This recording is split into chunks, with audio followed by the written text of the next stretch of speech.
magacayga waa Sharmaarka Aadan Ibraahin waana ka xumaa in alaala jaadka la joojiyo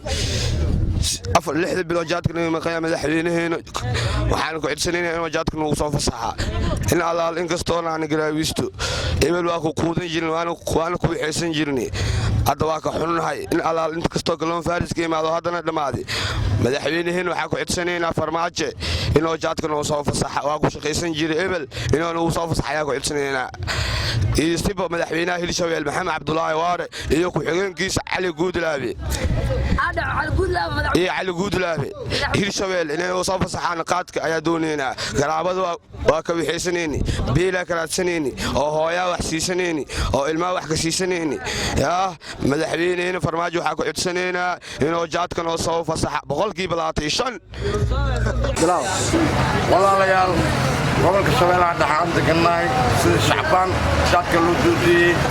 aad ayaa macluul oo galan dhalinyarada shaqo la'aan oo ku diristay dal kale oo aadan malaha dadku waxay ka helaan koodi oo markaas ay ku noolaadaan aanay ku gataan suuq ku gataan saliid ku gataan maadaama oo wadankii wali oo sidii oo jiro dadku aan jeclahay waqti walba helno aan sanadii kala gadan oo dadana kaalmeeno aan garab joogno habeenii maalin بسم الله الرحمن الرحيم بسم الله الرحمن الرحيم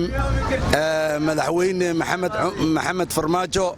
waxaan ka codsanaynaa in uu ku adkeeyo Kenya ballamada oo la galay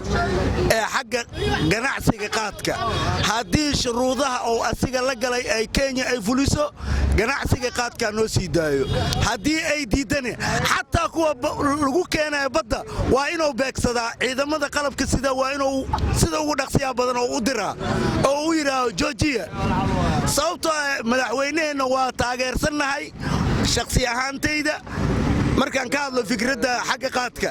aniga waa taageersanahay inuu ku adkeeyo Kenya